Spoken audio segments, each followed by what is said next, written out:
próximo de nós, aí que tem famílias que tem 2 ou 3 reunidos, né, no mesmo lugar. Sempre é uma alegria a gente poder estar reunidos para poder estudar e ler e falar do amor de Deus, né? E falando de amor de Deus, amor de Jesus, nós estamos numa semana muito especial, né? E eu agradeço novamente o convite que foi feito para a gente conduzir essa semana, mas eu quero dizer que está aberto, tá? Não quer dizer que eu tenha que falar só. De repente, você sente uma mensagem, né? O Espírito Santo toca em seu coração e você queira falar, pode falar, tá? Só pedir que a gente dá a oportunidade para você participar, tá bom? Aí não fica eu só falando. Nós vamos aqui também estar atento ao nosso tempo, para a gente não extrapolar o horário. Semana Santa é uma semana especial, né? É uma das semanas que eu mais gosto de fazer, de falar, porque ela traz, né, a história, o sofrimento, a ressurreição e a esperança que Jesus trouxe para toda a humanidade. Se a gente fosse imaginar o mundo, né, sem essa semana, o que seria? Sem a semana da Páscoa. Não é essa semana que o mundo celebra. Não é essa que eu estou dizendo, né? O povo pensa em festejar, pensa em viajar, pensa em ovo de Páscoa, chocolate e bacalhau e tudo mais. Não.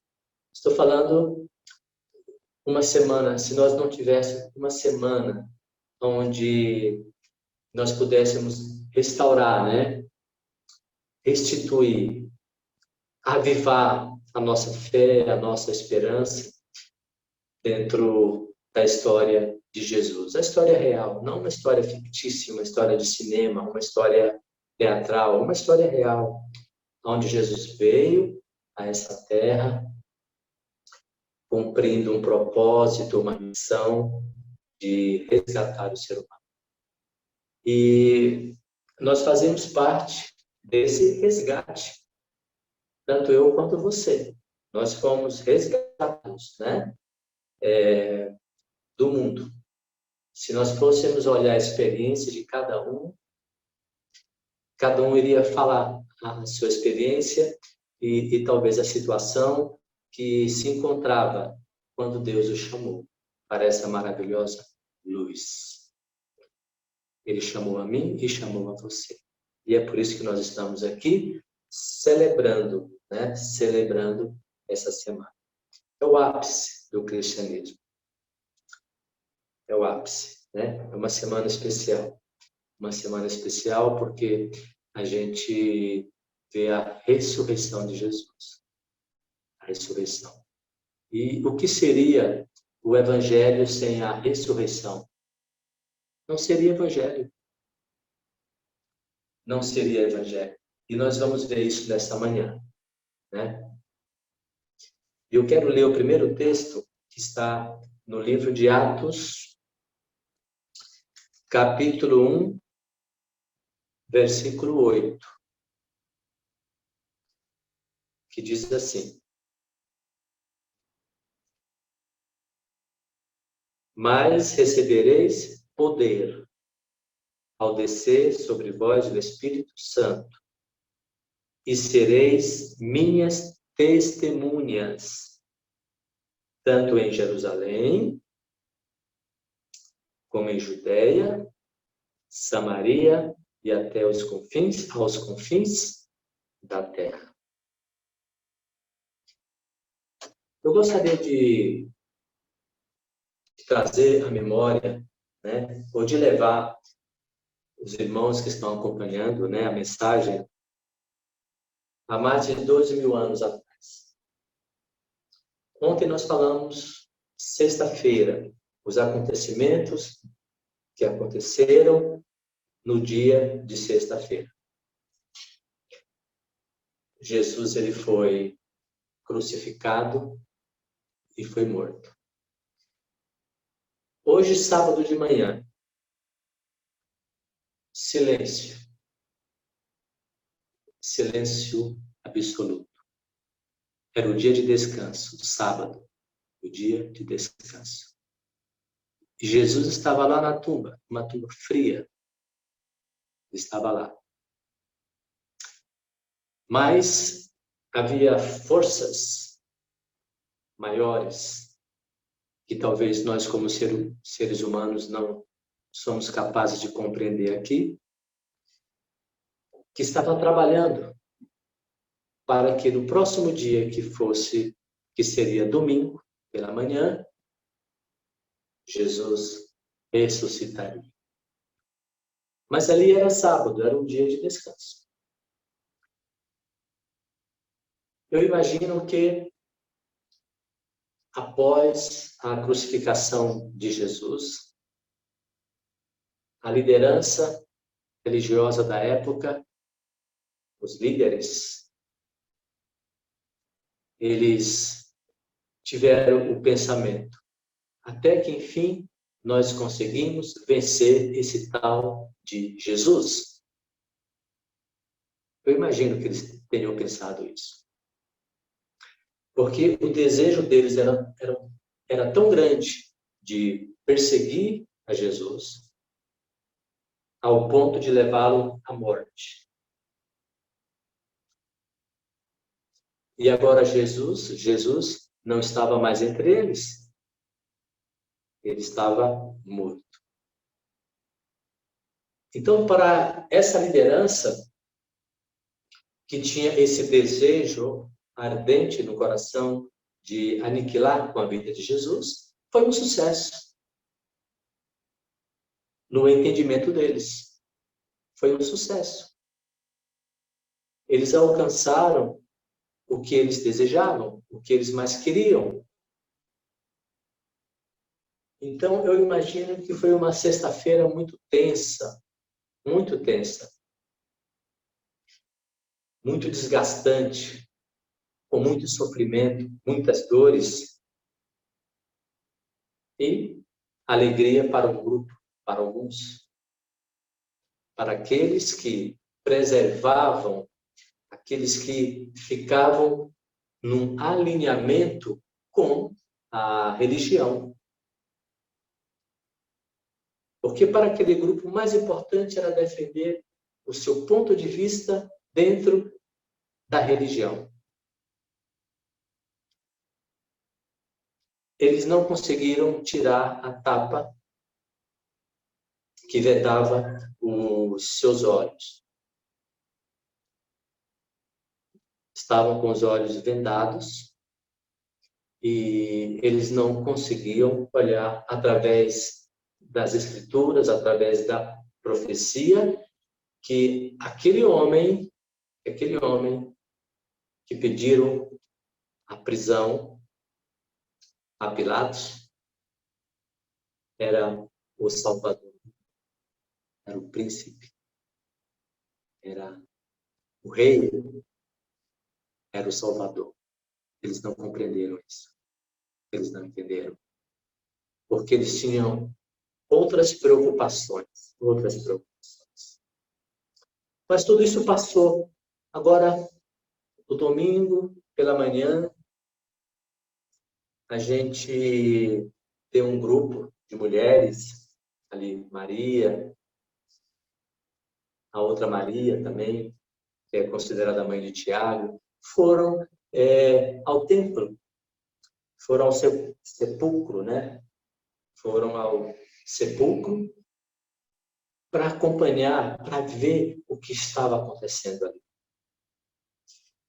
E, para a surpresa daquele grupo de mulheres, a pedra ela não estava mais tampando o acesso ao sepulcro. E lá tinha apenas o quê? Um lençol. Lençol.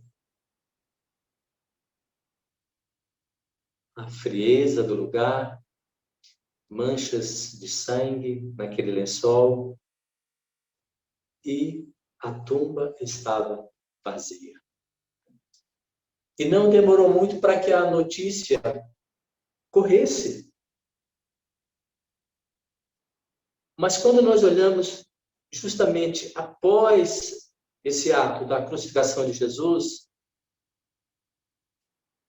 há um desânimo por parte dos discípulos. Há um desânimo, uma desesperança, uma falta de fé, uma tristeza, uma melancolia que estava ali reinando agora. E quando nós olhamos nos evangelhos, nós vamos encontrar que muitos discípulos ficaram desanimados. E preferiram voltar para trás, retornar às suas casas. Em tão pouco tempo, ou em tão poucas horas, vamos dizer aí 48 horas, um pouco mais, levaram esse grupo a desanimar. 3 anos, né? Esse grupo tiveram, alguns mais, outros menos, tempo, aprendendo, caminhando ao lado de Jesus, participando dos milagres, ajudando a evangelizar aquela região em volta de Jerusalém, Samaria. E agora, algumas horas após a morte do seu líder, esse grupo desanima. E o sermonário da semana, ele tem o título De Volta ao Futuro. De Volta ao Futuro. Mas eu quero mudar esse título. Então, nós estamos trabalhando em cima desses temas, né? Do sermonário. Eu coloquei o título Não Pegue Atalho. Não pegue atalho. Falando em atalho, certa vez eu estava dirigindo e eu tinha pressa de chegar a um determinado lugar. Isso já deve ter acontecido também com vocês. E dirigindo, quando eu cheguei num determinado percurso, tinha um congestionamento. Trânsito parado, né? Eu tive a ideia de começar a buscar caminhos alternativos, né? Que encurtasse ou que me levasse o mais rápido possível para que o povo pudesse sair desse trânsito, né? Que estava ali parado. Eu fiz isso. Eu fiz. Aí, corto para cá, corto para lá, viro aqui, tá. Chego ali, uma rua interditada. Retorno. Outro caminho. Chego lá, outra rua interditada. E eu vi que eu não tinha uma outra opção a não ser voltar onde eu estava. E eu disse, não tem realmente como. Vou ter que voltar. E eu voltei para onde eu estava. Porque eu não tive saída. Até que eu tentei, mas não tive. Eu não tive uma outra opção, um outro caminho que me levasse de maneira mais rápida ao meu objetivo, ao meu endereço, aonde eu iria. E muitas vezes nós pegamos atalhos em nossas vidas, né? Às vezes. Você já deve ter pego algum atalho, né? na sua vida. E talvez esse atalho te levou lá, onde você queria. Ou talvez aconteceu a mesma experiência que eu tive. Tive que voltar para para onde eu estava inicialmente. Sabe que os discípulos naquela manhã, eles começaram a arrumar suas coisas, preparar a sua mochila, a sua mala, e falaram, olha, agora tudo acabou. Acabou, não temos mais o que fazer. Porque o nosso líder, ele foi morto. E é nesse contexto de atalho que eu quero abrir o que está em Lucas 24.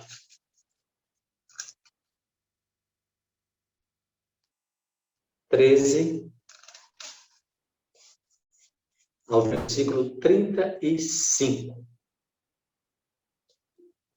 Então, nossa mensagem nessa manhã, né, ela está baseada em Lucas 24, 13 ao versículo 35. Você já sentiu temor na sua vida? Já sentiu medo? Por alguma razão, por algum fato? O medo faz parte do ser humano, né? Faz parte. É um sentimento que faz parte. Dizem que, às vezes, o medo, ele é um sinal de alerta, ele nos protege, né? Porque ele nos dá aquele alerta. Não faça isso. Então, o medo, ele nos limita ao nosso próprio benefício, para nos proteger, né? E a gente percebe que os discípulos, após a morte de Jesus, eles também criaram esse temor. E eu quero ver, deixa aberto aí onde nós deixamos, né? 24, 13 a 35. E eu quero mostrar o que eu estou dizendo, que está um pouco atrás. 24, 5. O mesmo livro de Lucas. Olha o que diz aí. Estando elas possuídas de temor. Quem estava possuídas de temor aqui? Se a gente olhar o versículo, capítulo 23, a gente vai entender que eram as mulheres, né? Maria e a outra Maria. Elas estavam possuídas de medo, de temor. Claro, o que aconteceu foi tremendo, né? O julgamento, a crucificação, a morte de Jesus foi algo tremendo. Então, era aonde esse grupo, os discípulos, se seguravam em Jesus. Era o que alimentava Jesus. Esse grupo era Jesus. Era a âncora, né? A âncora. Imagina um grupo que estava se formando, na cabeça desses discípulos, o reino seria terreno. Jesus iria instituir esse reino em Jerusalém. E agora tudo isso cai. Tudo isso vem ao chão. E o temor toma conta do coração dessas mulheres. Mas tem um outro versículo que fala sobre isso, que está em Lucas 22. Volta um pouquinho. 22, 54. Olha o que diz aqui, ó. 22, 54. Encontraram? Amém. Então, prendendo quem? Jesus. Ou levaram quem? Jesus. E o introduziram na casa do sumo sacerdote. Pedro seguia de longe e não de perto. O Pedro aqui, ele também temia. E se a gente olhar os próximos versículos, nós vamos encontrar a negação de Pedro. Quando Pedro nega Jesus por 3 vezes, né? Por 3 vezes. E se a gente olhar lá no versículo 61, diz assim, ó. Então, do capítulo Lucas 22, tá? Lucas 22, versículo 61. Então, voltando-se o Senhor, quem é que era o Senhor? Jesus, tá? Isso, Jesus. Então, voltando-se o Senhor, Jesus, no caso, fixou os olhos em Pedro. E Pedro se lembrou da palavra do Senhor, como lhe dissera.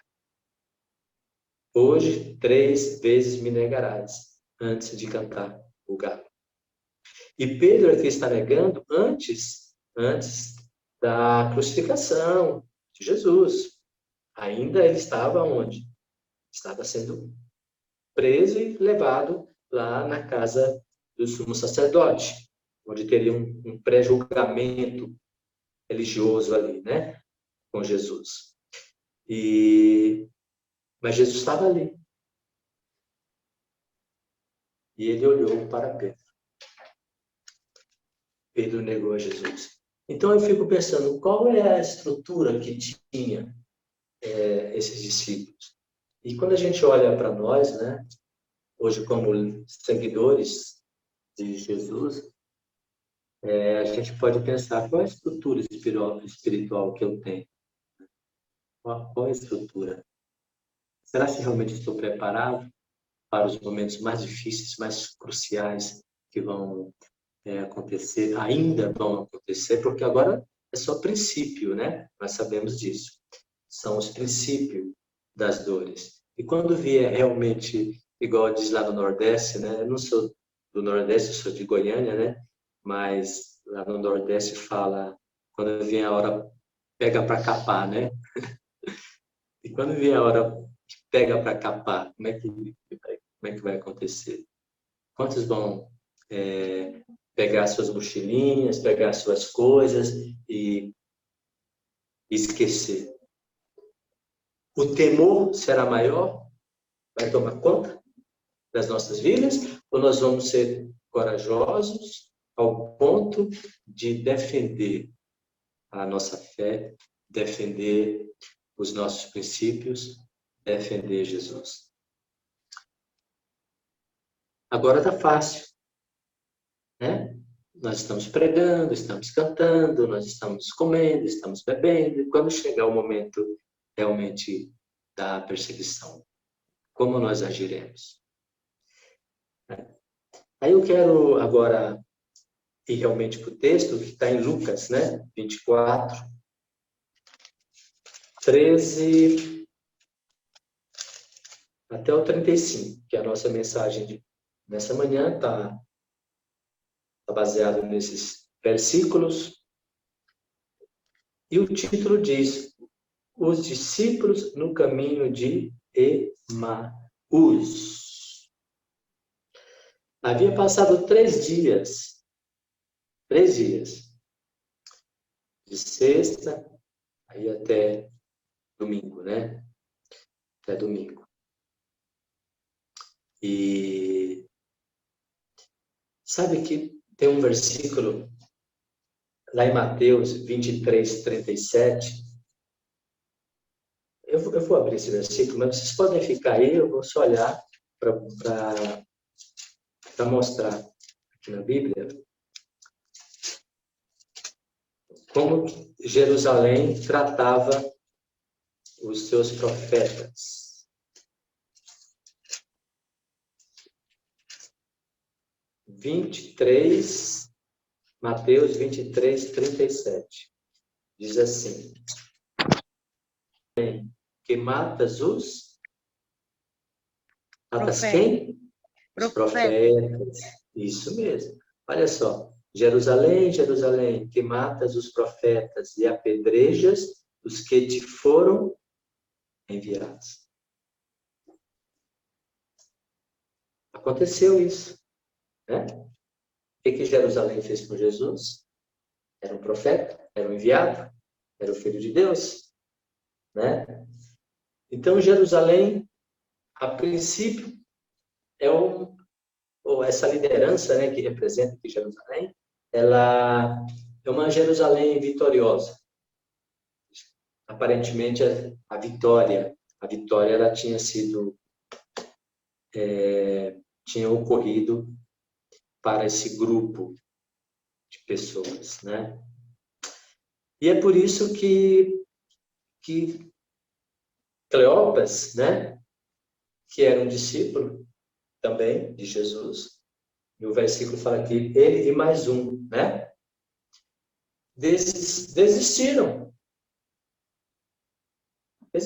falaram, nossa, agora acabou, né, acabou tudo mesmo, não tenho que ficar aqui em Jerusalém, o que vamos fazer aqui?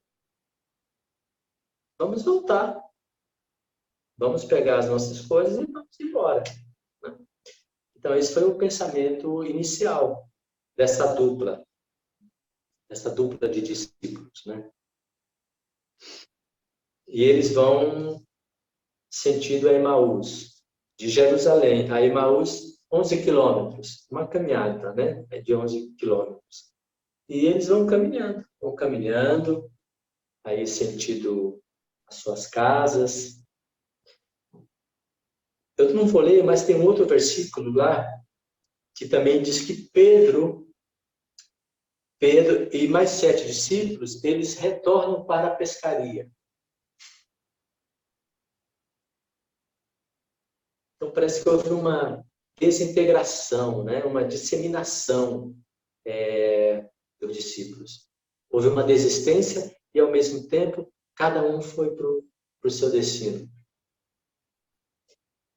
Ia ficar um vazio, né? Ia ficar um vazio. Tudo aquilo que foi construído, tudo aquilo que Jesus instruiu, educou, né, aos seus discípulos, que era para levar o Evangelho até os confins da terra, ia ficar um vazio. Porque os discípulos, se dependessem deles, cada um tinha com temor, com medo, com a desesperança, tinha desistido da missão. E foi assim com Emaús, foi com os discípulos que estavam indo para Emaús, Cleopas, né? Aí diz assim, ó, agora estamos lendo Lucas, tá? Lucas 13. Os discípulos no caminho de Emaús. Naquele mesmo dia. Que dia? Domingo. Domingo de manhã, no mesmo dia. 2 deles estavam de caminho para uma aldeia chamada Emaús, distante de Jerusalém. Eles eram de lá. E continuando, iam conversando a respeito de todas as coisas sucedidas. Então, eles estavam relembrando, né? Nós seguimos a Jesus e estávamos com ele, de repente aconteceu de ser perseguido, de ser preso, de ser morto. Eles estavam lamentando, né? Lamentando o ocorrido. E aconteceu que quando conversavam e discutiam, quem aparece? O próprio Jesus. O próprio Jesus. Olha, aqui diz assim, ó, o próprio Jesus se aproximou. Interessante esse verbo aí, ó, aproximou. Jesus, ele não chegou de uma forma abrupta. Ele foi contato, né? Foi com jeito. Ele se aproximou, é o verbo aproximar. E muitas das vezes, nós não sabemos nos aproximar das pessoas. A pessoa está, né, no caso aqui dos discípulos, desanimada, desestimulada, falta de fé, sem esperança, né, ou doente, e a gente não sabe aproximar dessa pessoa. Aqui Jesus, sabendo do contexto, estava sabendo da situação, o temor que eles tinham, né, a tristeza, o lamento, Então, Jesus, de uma maneira muito sábia, ele se aproxima. Ele se aproxima. Com cuidado, né? Com tato, com jeito, né? Essa foi a forma que Jesus se aproximou deles, né? Os seus olhos, porém, estavam como que impedidos de o reconhecer. Então, aqui a gente pode entender que eles não reconheceram, porque Jesus não estava mais naquele corpo, né, físico, não é que Jesus estava aqui em espírito, não. O próprio texto vai dizer isso. Mas agora, Jesus estava instaurado. Estava instaurado. Em forma de homem ainda, mas ele estava, né? Ele não era aquele Jesus que tinha os sinais de sangue, que foi maltratado, não. Ele ressuscitou de uma outra maneira, né? E então os seus olhos não reconheceram, foram impedidos de reconhecer. Então, uma outra aplicação que a gente pode ter, assim, às vezes nós ficamos com tanto medo dos acontecimentos da nossa vida, que aquilo toma conta da nossa mente. A situação, ela invade o nosso coração, invade a nossa mente, invade os nossos olhos, e a gente só consegue ver o quê? Montanhas na nossa frente, só montanhas, só lamentos, só dificuldades, só problemas, só vê porta fechada. E essa situação a gente não consegue ver, perceber que ainda há uma outra possibilidade. E às vezes essa possibilidade está andando conosco, está do nosso lado. E a gente não percebe, porque estamos impedidos de ver pela situação emocional que estamos passando, que estamos vivendo.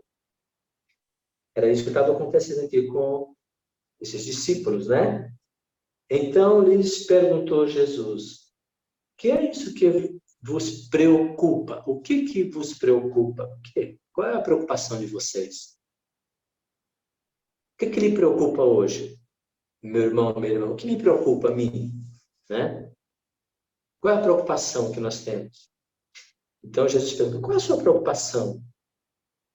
E de que ir destratando à medida que caminhais, ou seja, a gente vai caminhando pela vida e a gente vai conversando, né?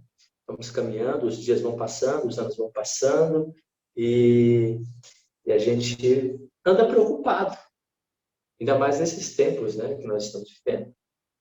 É natural que nós nos preocupemos, né? Com todas as coisas, com a saúde, com o alimento, né?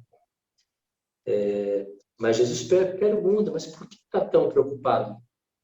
E Jesus caminhando do nosso lado, a gente não vê. Às vezes nós temos outras bênçãos que está acontecendo, a gente não consegue ver. E Jesus, ele caminhando, e ele fala assim: e eles pararam entristecidos. Não é ruim ver uma pessoa triste? Semblante triste, uma pessoa triste, uma pessoa que reclama das coisas, que reclama da vida, pessoa melancólica, né? Então, assim, eles estavam caminhando, aí eles pararam num determinado lugar, e aqui diz que eles pararam entristecidos pelo ocorrido, claro. A tristeza deles aqui era porque eram duas. Primeiro, porque o líder, né, tinha morrido, e segundo, porque toda aquela esperança, né, que eles tinham que Jesus iria instituir um reino, caiu também. O que ficou? Ficou nada. Não ficou nada. Porque a esperança deles era uma esperança terrena. Eles sempre olharam com os olhos terrenos. Então, o irmão que passou a lição, ele tem um nome difícil que eu às vezes não consigo lembrar o nome dele. Ele falou assim: olha, Evilânio. Evilândia. Evilândia. Isso, passou bem a lição. Ele sempre passa, né? Eu gosto de disciplinar a lição. Então, eu falei assim, olha, o mais importante é a gente saber que Deus está conosco todos os dias. Deus não nos abandona. Deus é tudo. Essa foi a mensagem que ele deixou na lição da Escola Sabatina aí para nós. Aconteça o que acontecer, Deus está conosco. Essa é a mensagem. E aqui, eles perderam essa fé, perderam essa esperança. Não só esses dois, viu? Os demais também. Aí o versículo 18 diz: Um, porém, chamado Cleopas, respondeu, dizendo: És o único, né, porventura, que, tendo estado em Jerusalém, ignoras as ocorrências desses últimos dias? Ou seja, aqui ele falou, não acredito. Será que você é o único que não sabe o que aconteceu lá em Jerusalém? Todo mundo sabe, seja, o Jornal Nacional, o Jornal do SBT, o Jornal, etc., gravou e filmou e fez reportagem, noticiou. Todo mundo está sabendo. Todos o que aconteceu. Temos que ficar atento com as notícias, viu? Eu falo que eu sou jornalista, né? Vocês sabem. Então, assim, temos que saber ler, entender e ver o que aquela notícia quer nos passar. E o jornalista gosta de aterrorizar, gosta de criar essa perplexidade, né? Nós chamamos de manchete. Então, aqui eles estavam dizendo isso. Eu não acredito que você não viu a manchete do dia. A manchete está quentinha no jornal, você não viu? Não tá, você está desatualizado? Né? Queriam dizer para Jesus, você está desatualizado? Você não leu, você não viu? Saiu na internet, saiu nas redes sociais, saiu, né, nos veículos de comunicação o que aconteceu lá em Jerusalém? Esse é o ponto, né? E aí Jesus, ele vai, no versículo 19, ele lhes perguntou, mas quais? O que aconteceu? Então, Jesus, ele busca um diálogo, né? Ele sempre quer conversar conosco, nessa caminhada da vida. Sempre busca um diálogo. E aqui ele fez isso com esses dois, né? Falou, mas quais? Ou seja, quais notícias? O que aconteceu? Você pode narrar para mim? Né? Aí diz que eles explicaram, o que aconteceu a Jesus, o Nazareno, que era varão profeta, poderoso em obras e palavras. Era um varão profeta, poderoso em obras e palavras. Diante de Deus e de todo o povo. Ou seja, era um homem ilustre, né? Aqui ele quer dizer que Jesus era uma pessoa respeitada. Ele era reconhecido na sociedade. Porque todo mundo conhecia e sabia que ele era um profeta poderoso, né? Aí o 20 diz, e como os principais sacerdotes e as nossas autoridades o entregaram, ele continua ainda dando a notícia, ser condenado à morte e o crucificaram. Aí vem o versículo 21, olha só o que ele diz. Ora, nós esperávamos a expectativa. Essa era a expectativa deles. Nós esperávamos que fosse o quê? Quem havia de redimir a Israel. Essa era a expectativa. Então, às vezes a gente coloca uma expectativa tão grande e depois a gente termina se decepcionando. Tá? É só uma aplicação que eu estou fazendo aqui. Às vezes a gente cria uma expectativa grande de um projeto, alguma coisa, e aquilo não acontece, a gente se decepciona. Porque a nossa expectativa foi maior. Era o caso deles aqui. Eles tinham uma expectativa tão grande de um novo reino em Jerusalém, né, que Jesus iria instituir um novo reino, era uma expectativa tão grande que eles terminaram se frustrando, porque não aconteceu o que eles imaginavam, o que eles queriam, o que eles desejavam. Aí continua, mas depois de tudo isso, é já esse o terceiro dia, desde que tais coisas sucederam. 22. É verdade também que algumas mulheres das que conosco estavam nos surpreenderam, tendo ido de madrugada ao túmulo, e não achando o corpo de Jesus, voltaram dizendo terem tido uma visão de anjos, os quais afirmavam que ele vive. De fato, alguns dos nossos foram ao sepulcro e verificaram a exatidão do que disseram as mulheres, mas não o viram. Então, aqui eles já tinham um sinal da profecia que Jesus tinha ressuscitado. Não estava mais lá. Só que eles não lembravam, né, do que diziam as Escrituras. Ou eles não conheciam. E Jesus ele vai chamar a atenção para esse fato, né? Que a gente vai ver no versículo seguinte, que diz assim: Então lhes disse Jesus, ó nécios e tardos de coração, para crer tudo o que os profetas disseram. Então Jesus ele vai usar aqui a figura, né, dos profetas, para dizer, olha, vocês não conhecem as Escrituras? Vocês não conhecem a palavra? O que a palavra fala sobre mim? O que os profetas já disseram sobre mim? O que iria acontecer comigo? Então, Jesus chama atenção para esse fato, né? Vocês não lembram? Ou vocês não estudaram? Ou vocês esqueceram o que os profetas disseram sobre a minha vida? Desde Moisés, né? Todos os profetas expunham-lhes o que a seu respeito constava em todas as Escrituras. Ou seja, então aqui a gente tem duas fontes fidedignas que Jesus usa. A primeira, os profetas, que é de Moisés, e Jesus fala assim, olha, e também, além dos profetas, tem as Escrituras, que é a fonte da palavra, né?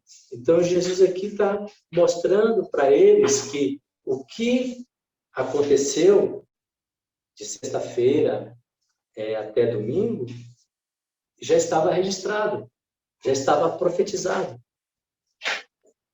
Mas só que eles não conseguiam ver isso, eles não conseguiam perceber esse acontecimento, né? Aí diz o 28. Quando se aproximavam da aldeia para onde iam, ele fez menção de passar adiante. Jesus, então, deu a entender que estava passando adiante, né? Mas aí eles fizeram um convite. Fica conosco, porque é tarde. E o dia já declina. E entrou para ficar com eles. Então, aí, eles fizeram um convite a Jesus. Jesus decide ficar com eles. Claro, mas tudo isso era um propósito que Jesus tinha, né? Porque Jesus, ele vai visitar, se a gente olhar bem para o estudo do Evangelho, Jesus ele vai visitar todos os discípulos, ou pelo menos a maioria dos discípulos, né? Após a ressurreição. Ele aparece, né? Melhor dizendo, ele aparece de uma maneira específica ou peculiar para cada um desses discípulos, né? Então, Jesus agora ele está buscando reavivar a fé desse grupo novamente. Ele aparece lá no sepulcro, né, ali para Maria, agora aparece aqui, depois ele aparece lá para Pedro, que está na pescaria com os outros discípulos. Então, Jesus ele vai aparecendo, ele vai recompondo novamente essa esperança, né? Jesus ele vai trabalhando de tal maneira que o seu trabalho não fique perdido, que o seu trabalho não seja em vão do que ele fez anteriormente com os discípulos. Então, aqui, Jesus ele passa a recompor novamente esse grupo. A intenção de Jesus é dar esperança novamente nesse grupo, animar esses homens, né? Para que eles realmente entendam que havia um propósito maior de tudo aquilo que estava acontecendo com o seu líder, que era Jesus, né? Então, aí, no versículo 28, diz: quando se aproximavam da aldeia para onde iam, fez ele menção de passar adiante, mas eles os constrangeram, dizendo: fica conosco, porque é tarde, e o dia já declina, e entrou para ficar com eles. E agora o versículo 30 diz uma coisa muito interessante para nós, né? Porque fala assim, ó: e aconteceu que quando estavam à mesa, tomando ele o quê? O pão. Abençoou e tendo-o partido. Duas coisas simples que Jesus fez aqui. Duas coisas simples. A primeira, Jesus sentou e ele compartilhou o pão. Aqui o verbo partir, compartilhar, dividir. Jesus, ele compartilha, ele divide o pão. E sabe que nós precisamos também dividir o pão, compartilhar. Coisa simples, né? Jesus, ele se apresenta de uma maneira muito simples. Muito simples, né? Uma coisa assim do dia a dia, nada supernatural, né? Coisa muito simples. Ele senta, começa a conversar, tem um pão, ele compartilha esse pão, ele divide, né? E no partir do pão, aí acontece o milagre. Justamente no partir do pão. O que acontece? Os seus olhos passam a ver. Os seus olhos se abrem, né? E o reconhecem. Enquanto não há essa divisão, esse compartilhamento, né? A gente não consegue ver. E o pão aqui pode ser tanto o pão físico, o pão que nos alimenta, quanto o pão espiritual. Então, o fato da gente abrir a palavra de Deus e compartilhar a sua mensagem não precisa ser nada extravagante. Simples, né? Através do estudo bíblico, através de um estudo bíblico, através de um alimento que você doa para alguém, né? Então, o que acontece? É justamente nesse momento que a gente passa a ver e a perceber como Deus opera. Como Jesus aparece para mim e aparece para você. Nas coisas simples do dia a dia. Ok? E o 32 diz: e disseram um ao outro: porventura não nos ardia o coração? Ou seja, a gente não percebeu que ele estava caminhando conosco, lado a lado, né? Que as escrituras falavam sobre isso, sobre esse sofrimento. Será que a gente não, o nosso coração estava tão frio, tão temeroso, estava, né, tão distante, que a gente não conseguia entender isso? É o que eles estão perguntando aqui. Aí, quando seus olhos abriram, eles perceberam todo o plano que Jesus tinha em relação a eles, e eles saem correndo, aqui diz 33, na mesma hora, levantando-se, voltaram para onde? Para Jerusalém. Voltaram para Jerusalém. E é por isso que eu pus o título da nossa mensagem, Não Pegue Atalho. Nós pegarmos, a partir de receber esse pão, a partir de receber esse pão, seja espiritual de Jesus, na mão de Jesus, quando a gente pegar um atalho, a gente vai ter que voltar. Por isso que Cleopas e o seu amigo voltaram. Eles pegaram um atalho, mas voltaram. Voltaram para onde? Para Jerusalém. Porque em Jerusalém que nós devemos estar. Em Jerusalém que tanto eu quanto você tem que estar. E permanecer em Jerusalém. Porque é lá que vai acontecer o milagre. Ah, Jerusalém, capital de Israel? Não. Jerusalém espiritual. É justamente em Jerusalém que nós temos que ficar. Não adianta pegar atalhos. Sabe por quê? Porque em algum momento Jesus vai nos buscar. Aqui ele trouxe de volta Cleopas e seu amigo. Quando ele foi lá em Pedro, ele trouxe Pedro e os discípulos que estavam com Pedro na pescaria. Não pegue atalho. Em algum momento nós teremos que voltar. Aí, para a gente concluir, né? Eu escolhi, ou selecionei alguns itens, ou algumas lições que nós podemos aprender desses dois discípulos que estavam retornando, né? Estavam voltando, que pegaram o atalho lá para Emaús, né? Eu destaquei alguns. Eu coloquei assim, quando eles estavam indo, Jesus ele transformou essa perplexidade que eles tinham em propósito. É tanto que eles voltaram para Jerusalém. Jesus transformou aquela melancolia, aquela tristeza em alegria. Em alegria. Jesus usou assim, passos bem lentos, com bastante silêncio, bastante tranquilidade, para resgatar esses dois discípulos, né? E assim nós devemos fazer também com as pessoas, né?